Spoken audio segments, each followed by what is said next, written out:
Hey guys, it's Casey, and I'm going to show you whether or not Pixlr is good for graphic design. And in short, I'm going to say that yes, it is very good. It's much better than a lot of other graphic design apps. And if you don't want to pay for Photoshop, which is very expensive, I highly recommend Pixlr.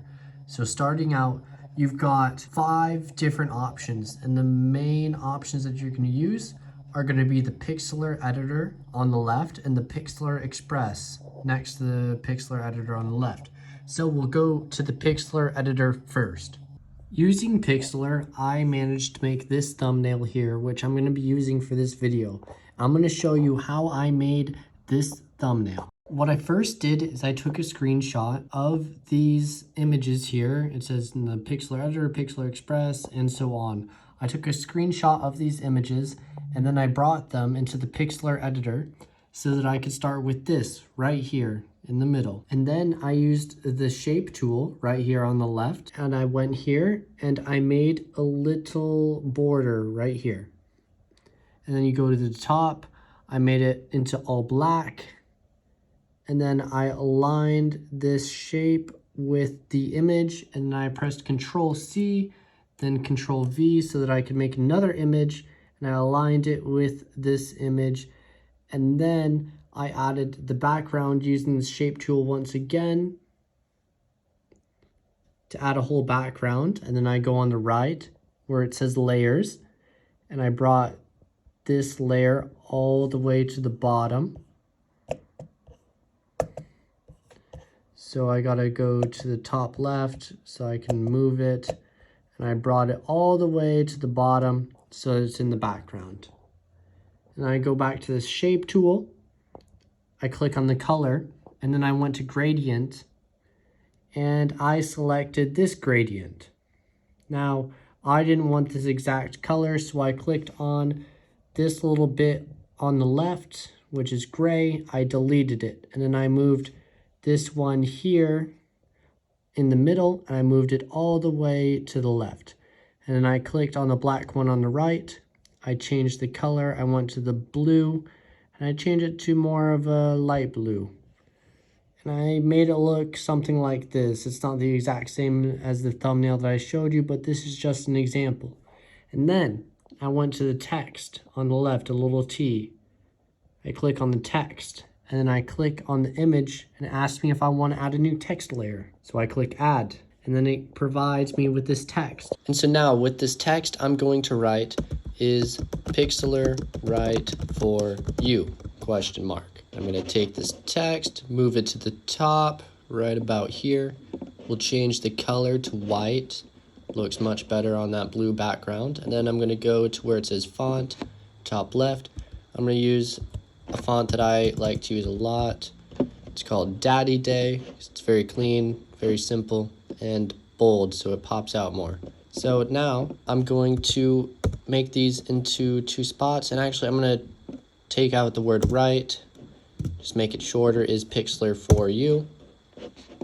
Now I have this, which add an extra space, and now you can see how this thumbnail is starting to come together. So if you go to format at the top, you can add a little bit of letter space, make the words not so smushed, and then I'll go to styles right next to format, click on outline, go to color, make the color black so it's a black outline, and then give it a shadow.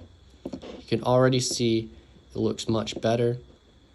And now what I'm actually going to do is I'm going to get rid of this whole for you part. I'm going to copy this, press Control C, press Control V, and then I'm just going to change it to this so that I can make the text bigger without making the alignment messed up. And now you have something like this where you have a thumbnail that you can use in a video. Now let's say you wanted to change the background of the little image in the middle here. You would go to the fill on the left, and you can press Control to choose one of these several colors. And let's say I wanted to make it white. You're just gonna have to go on the right and select the image here, and then you can click on that image, and as you can see, I instantly made a white background. Or you can do anything else. You can make it red. That doesn't look good, but you guys get the example. You can make it gray, that looks better. Although I prefer to just have it the way it was. And so you guys can play around with all of these different options here. There's a lot of them, and I usually don't use most of them, but every once in a while I need to use these. But I'm going to show you guys the next part, the next tool I use here frequently, and that's Pixlr Express right here. So now I'm going to click on the image that we were using earlier, and I'm going to click on this right here, and I'm going to go to adjust on the left, and this is where you can use things such as the saturation, the vibrance, the temperature, the tint, hue, to change up the colors however you want. And you have a lot of options here, which can be very helpful in making an image look nicer. In this case, it's not really helping, but you guys get the example. You've got all of these different options here. You can also go to effect. You can add a little effect here. You have all these different options, a bunch of formats. And then if you go to the little scissors on the left, you can cut something out. And then I've got the square shape selected, and then you want to change the mode to remove. I can just do this. And so yeah, that's all I wanted to show you guys. You've got all of these options down here, but you're mainly going to be using the Pixlr editor and the Pixlr Express. The designer, remove background, and batch editor are not going to be used for your regular graphic design. You can use them, they're useful tools, but generally you're not going to need to use them. So just focus on Pixlr editor and Pixlr Express when you first start out, because they have all of those main functions that you'll really need. And Pixlr is constantly in development. It's been in development for many years, and it's constantly getting better. So you know that if there's a problem, it's going to get fixed eventually, because this is a project that is still being developed and will be developed for, I imagine, many years. And you can also try the premium, which is pretty cheap if you're comparing it to Photoshop. If you need some of the extra functions that aren't available, you can use the premium for $4.90 a month or $1 a month. And that is something I may also get, because they've made it so you don't have unlimited saves anymore. You can only save 3 images a day. So I might get the plus, because only being able to save 3 images a day is kind of annoying. And $1 a month is barely anything, especially compared to Photoshop, which, it's 20, 25 bucks a month, something like that. And even though it comes with a lot more functions and there's a lot more guides and tutorials online for it, it's just really expensive, and generally you're not going to use most of the things that they have, even though sometimes there is a function I wish that I could do as easily as I can with Photoshop, which I have a lot of experience with both Photoshop and Pixlr.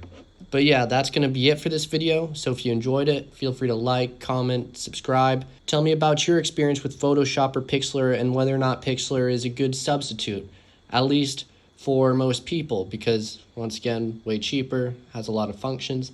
And let me know if there's any other graphic design apps that you really enjoy using and you think are better than Pixlr or just as good. But I'm going to head out now, so have a good day, everybody.